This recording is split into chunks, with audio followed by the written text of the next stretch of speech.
إن الحمد لله نحمده ونستعينه ونستغفره ونستهديه ونتوب إليه ونعوذ بالله من شرور أنفسنا وسيئات أعمالنا. من يهده الله فهو المهتد ومن يضلله فلن تجد له وليا مرشدا. أشهد أن لا إله إلا الله وحده لا شريك له، وأشهد أن محمدا عبده ورسوله، بلغ الرسالة وأدى الأمانة ونصح للأمة وتركنا على المحجة البيضاء ليلها كنهارها لا يزيغ عنها إلا هلك. اللهم صل وسلم وبارك على نبينا الكريم محمد بن عبد الله وعلى آله وصحبه ومن اتبع هداه واستنى بسنته واهتدى بهديه وسلك طريقه وجاهد في الله حق جهاده إلى يوم الدين. أما بعد فيا عباد الله، أوصيكم ونفسي بتقوى الله فقد فاز المتقون. قال الله تعالى في القرآن الكريم: أعوذ بالله من الشيطان الرجيم. يا أيها الذين آمنوا اتقوا الله حق تقاته ولا تموتن إلا وأنتم مسلمون. Kaum muslimin yang ma'asyiral Jumat yang dirahmati Allah, mari kita tingkatkan takwa kita kepada Allah dengan melaksanakan semua perintah Allah yang ada dalam Al-Quranul Karim dan perintah Rasulullah SAW yang ada dalam hadis atau sunnah beliau. Kemudian kita juga harus meninggalkan apa saja larangan Allah yang ada dalam Al-Quranul Karim dan larangan Rasulullah SAW yang beliau jelaskan dalam hadis dan sunnah beliau. Dan demikian insyaAllah kita bisa meraih derajat taqwa yang sebenar-benar taqwa. Salawat dan salam terbacakan kepada kita Muhammad sallallahu alaihi wasallam, Rasulullah terakhir. Tidak ada Rasul, tidak ada Nabi setelah beliau.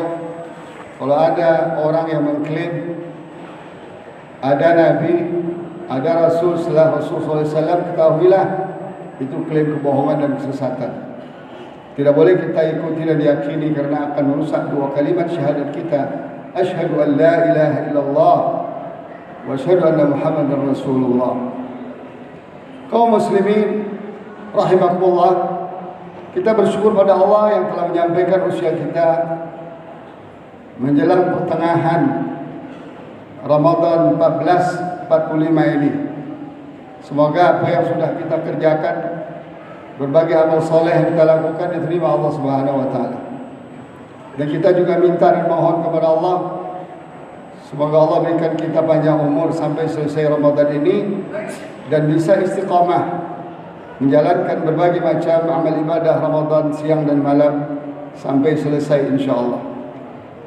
Kaum muslimin rahimakumullah, Ramadan tahun ini Ramadan yang paling menyedihkan, Ramadan yang paling menakutkan, Ramadan yang paling mengkhawatirkan. Terlebih lagi kalau ada iman dalam dada kita. Terlebih lagi kalau ada pemahaman yang benar tentang Islam dalam diri kita. Kita akan semakin takut, kita akan semakin khawatir.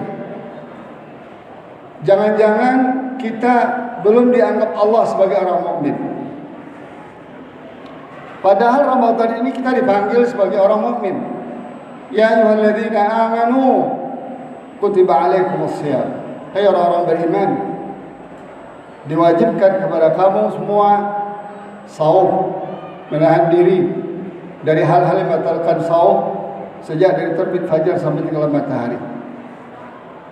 Tapi kalau kita lihat kelakuan kita, gaya hidup kita, cara pandang kita secara menyeluruh terkait dengan keimanan, kayaknya kita jauh dari iman. Kita jauh dari iman yang sebenarnya. Jangan-jangan kita termasuk orang-orang yang Allah sinyalir dalam firman-Nya, wa minan nasi man yaqulu amanna billahi wa bil yawmil akhir wa ma hum bimu'minin. Banyak orang yang mengklaim dia beriman kepada Allah dan hari akhirat, tapi nyatanya tidak beriman. Kenapa demikian? Karena iman itu punya konsekuensi. Iman itu punya bukti. Harus ada bukti. Dan buktinya tidak hanya puasa. Kita khawatir jangan-jangan setelah kita berpuasa 1 bulan penuh dan sudah kita lakukan mungkin puluhan kali sesuai dengan umur kita, kita sudah merasa selesai iman kita. Ternyata tidak, kaum muslimin rahimakumullah. Apa buktinya? Buktinya sederhana, nyata, depan mata kita. 2 juta atau 2,2 juta saudara kita di Gaza terancam mati kelaparan semuanya. Sudah 5 bulan lebih. Sudah 5 bulan lebih dari 7 Oktober sampai sekarang. Mereka diboikot oleh dunia. Mereka diserang oleh dunia, diperangi, dihancurkan rumah-rumah mereka, tempat tinggal mereka, tempat usaha mereka, dibunuh mereka depan mata kita. Sudah 30.000 lebih saudara-saudara kita syahid, dibunuh siang dan malam dengan roket, dengan bom-bom yang berledak tinggi. Bahkan ada bom kimia, fakta, yang menurut orang kafir sendiri, bom kimia ini terlarang dipakai dalam perang. Ini dipakai oleh Yahudi, laknatullah alaihim. 70% yang meninggal syahid adalah ibu-ibu dan anak-anak. Sudah hampir lebih 70.000 yang luka-luka berat dan ringan. Sudah 1.000 masjid dihancurkan, tinggal 300 masjid lagi di Gaza ini. Nah sekarang mereka dikepung. Dari sebelah depan diserang oleh Yahudi, di sini dikepung oleh Mesir, oleh Suria, oleh Lebanon, oleh Jordan. Kan mengerikan kaum muslimin rahimahullah. Perlu kita evaluasi iman kita. Benarkah seperti ini sikap dan perilaku seorang mukmin terhadap saudaranya? Dia biarkan dibantai oleh Yahudi yang telah menjajah Palestina sejak 1948 sampai hari ini. Gak terhitung sudah berapa juta saudara-saudara kita muslim yang mati, dipenjara, disiksa, diusir, dirampas tanah dan kebun mereka dan rumah mereka depan mata kepala kita. Kalau 30 tahun yang lalu mungkin kita katakan kita tidak tahu beritanya. Tapi kalau sekarang apa yang tidak kita bisa ketahui? Detik ini jatuh bom, berapa orang meninggal, kita tahu semuanya. Wabil khusus pemimpin-pemimpin negeri-negeri yang bertetangga dengan Palestina, Mesir, Jordania, Suria, Lebanon, dan wilayah Arab sekitarnya. Kemana kalian? Apakah kalian memang tidak punya iman kepada Allah dan Rasulnya pada hari akhirat, atau kalian sudah jadi antek-antek Zionis semuanya? Hanya 2 pilih. Kalau kalian beriman, gak akan seperti ini kelakuan kalian. Bahkan yang kalian kirim itu kain kafan, yang kalian kirim itu ke Gaza pembalut wanita. Ini kan penghinaan. Mujahidin perlu senjata, tidak perlu kain kafan, karena mereka siapkan bisa. Mereka perlu senjata. Sekarang ini jihad saatnya, solusinya, tidak ada jalan lain. Pertemuan-pertemuan di Riyadh, di Prancis, di Paris, di Amerika tidak ada gunanya. Di PBB tidak ada gunanya. Di Mahkamah Internasional tidak ada gunanya. Karena semua ini di bawah kendali Zionis. Kaum muslimin rahimakumullah, iman punya konsekuensi. Di antaranya innamal mu'minuna ikhwah. Seorang mukmin itu bersaudara. Orang mukmin itu bersaudara. Nggak ada batas-batas teritorial, negeri, suku, bangsa, warna kulit, bahasa, nggak ada. Karena semua ini ciptaan teritorial, ciptaan penjajah semuanya. Biladus Syam yang setadinya besar, 4 negeri, Suria, Palestina, Jordania, Lebanon, dipecah oleh Inggris dan Perancis, ditaruh antek-antek mereka masing-masing. Dan bahkan Palestina diserahkan ke Yahudi sejak 1948. Dan sudah dijajah oleh Inggris sejak 1918. Artinya sudah dijajah 106 tahun Palestina. Sudah nggak terhitung korban. Kamu sendiri rahmatullah, iman punya konsekuensi. Kalau tidak ada gunanya. Saum saja tidak ada gunanya kalau tidak ada konsekuensi lain. Innamal mu'minuna ikhwah. Orang mukmin saudara. Gimana saudaranya mukmin? Rasulullah katakan, al-mu'min lil mu'min kal bunyan yashuddu ba'duhu ba'dha. Orang mukmin dengan mukmin yang lain saling mendukung, seperti bangunan ini. Bangunan masjid ini. Coba satu tiangnya saja kita patahkan, roboh ini masjid semuanya. Ketahuilah kaum muslimin rahimakumullah, persoalan Palestina bukan persoalan urusan orang Palestina. Di sana ada Madinatul Qudus, ada negeri suci ketiga di sana setelah Mekah dan Madinah untuk orang Islam. Ada masjid kiblat pertama di sana, Al-Masjid Al-Aqsa, Ula al-Qiblatain wa Thalithul Haramain.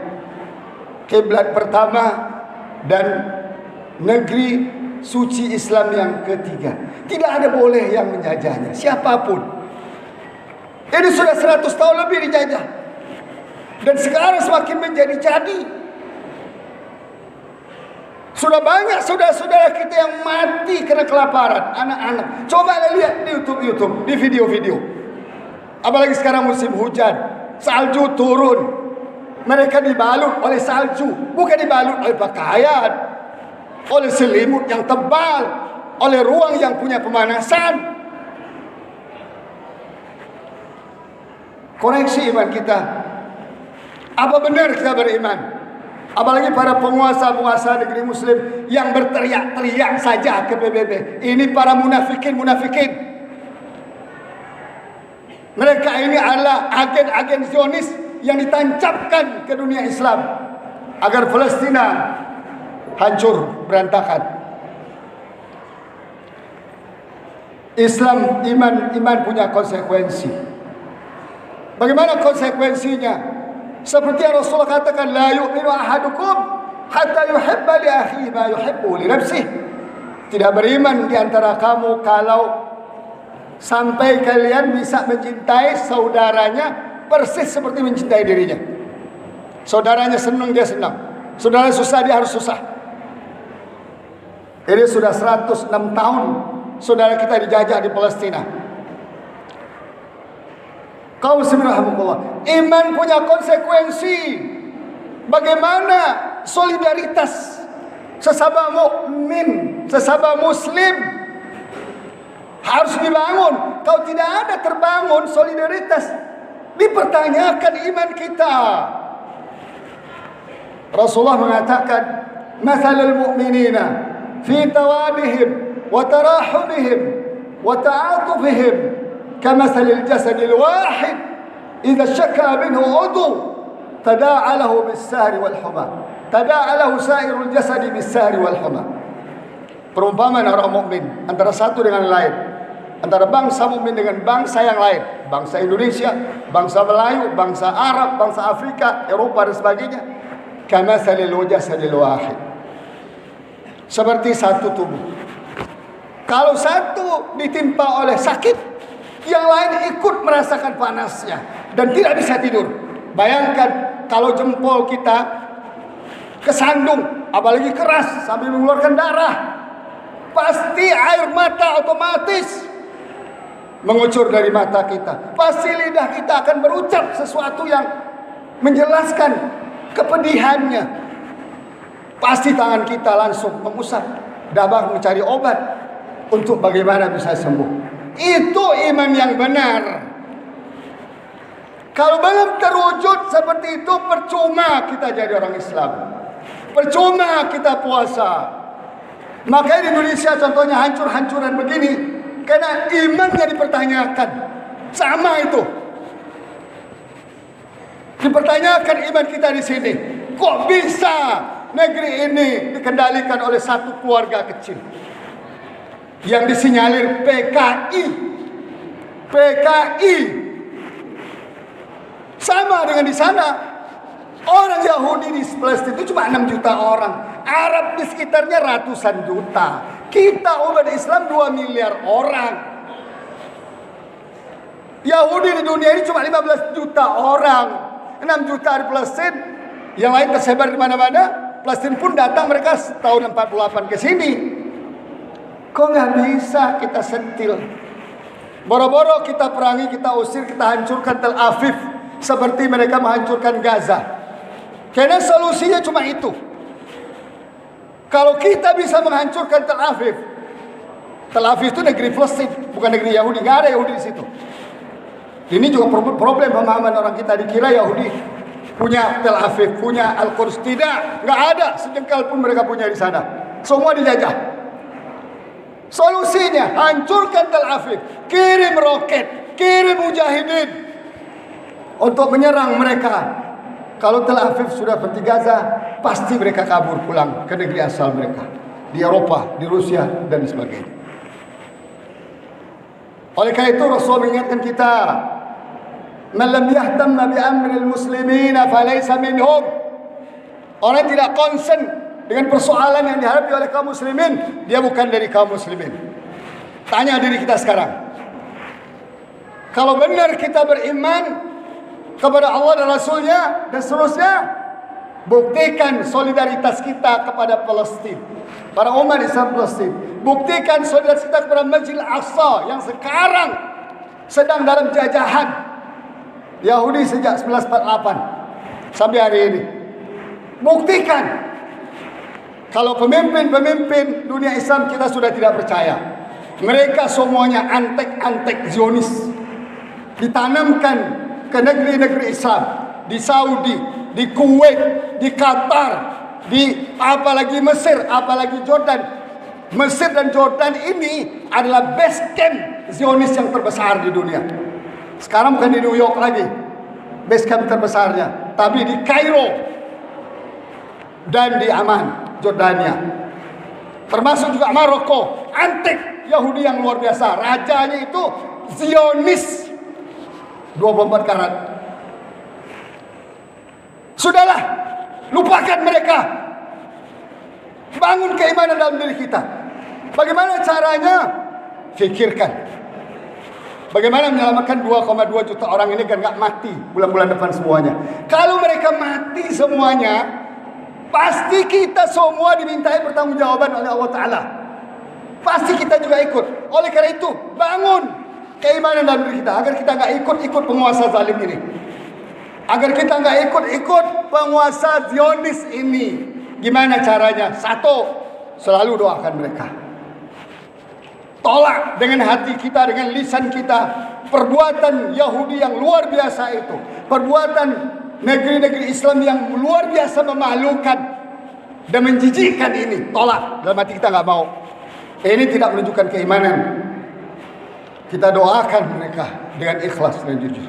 Allah mansur al-mujahidin fi Palestin. Kita doakan mereka setiap saat. Tanamkan rasa cinta kita kepada mereka. Karena orang mukmin harus mencintai saudaranya. Mereka nggak bisa makan, ya kita juga nggak mau dong, nggak bisa makan. Mereka nggak ada pakaian, kita juga nggak mau. Mereka nggak ada selimut, apalagi musim dingin sekarang, kita juga nggak mau dong. Senjata kita ada doa. Adua silahul mukmin. Doa itu senjata orang mukmin. Bisa-bisa karena doa kita ini berubah situasi dan kondisi semuanya. Allah hancurkan Yahudi dan antek-antek Zionis dari seluruh dunia Islam, dan Allah bangkitkan kembali generasi-generasi Quran. Mudah bagi Allah Ta'ala. Yang kedua, kumpulkan uang infak untuk ke sana. Karena mereka butuh. Walaupun susah masuknya, tapi masih bisa. Bisa masuk insya Allah. Ada cara-cara yang bisa masukkan dana kita ke sana insya Allah. Atau barang-barang yang dikirim oleh para mujahidin ke sana insya Allah. Dan yang ketiga, sebarkan informasi yang benar tentang Palestina. Palestina negeri Islam, dijajah sejak 18 oleh Inggris, diserahkan oleh PBB dan Inggris dan Prancis ke Yahudi 1948. Sejak itu diputar cerita, ditipu kita seakan-akan Palestina itu urusan orang Palestina. Tidak. Kalau kita beriman, Palestina urusan iman. Di sana ada Masjidil Aqsa, sana ada negeri Kudus, kota suci ketiga kita setelah Mekah dan Madinah. Dan mereka dicaplok oleh orang kafir. Oleh karena itu jihad hukumnya fardu ain. Kalau wilayah sana tidak mencukupi, berkembang sampai ke kita. Kita sekarang hukumnya fardu ain berjihad ke Palestina. Kalau kita tidak bisa dengan fisik kita, dengan ilmu kita, dengan harta kita, dengan doa kita, jangan tahan-tahan. Uang yang ada di kantong kita, di dompet kita, di rekening kita, kalau kita mati hari ini, tidak akan kita nikmati. Kirim ke Palestina semaksimal yang kita bisa. Itulah cara kita melepaskan dari tuduhan Allah bahwa kita ini tidak beriman. Tidak beriman. Kita mengakui, ya Allah kami beriman, cuma ini yang bisa kami lakukan. Karena penguasa di sekitar sana khususnya sudah menjadi Zionis semua. Bahkan Taliban berkali-kali minta kepada negara-negara berbatasan, tolong kasih kami wilayah untuk kami bisa masuk ke Palestina agar kami yang menghancurkan Zionis. Tapi sampai hari ini nggak dibuka. Makanan aja nggak dibuka, minum aja nggak dibuka oleh Mesir. Zalim. Apakah ini kita katakan pemerintah beriman? Tidak. Mereka melakukan apa yang dilakukan oleh Yahudi terhadap saudara-saudara kita. Oleh karena itu kaum muslimin rahmatullah, ini Ramadan. Ramadan bulan kabul doa. Bulan dilipat gandakan segala amal ibadah kita. Jangan rajin salat saja, tambah rajin berinfak untuk Palestina. Gunakan infak tahun ini semuanya untuk Palestina. Karena darurat 2,2 juta orang kelaparan. Kita lihat depan mata kita. Kalau mereka mati tiap hari itu siapa yang bertanggung jawab? Apalagi sawah habis mati semuanya. Semoga Allah tidak takdirkan. Barakallahu lakum fil Qur'anil azim. Wa nafa'ani wa iyyakum bima fihi at-tawfiqil hakim. Fataqabbal minni wa minkum tilawatahu innahu was-sami'ul 'alim.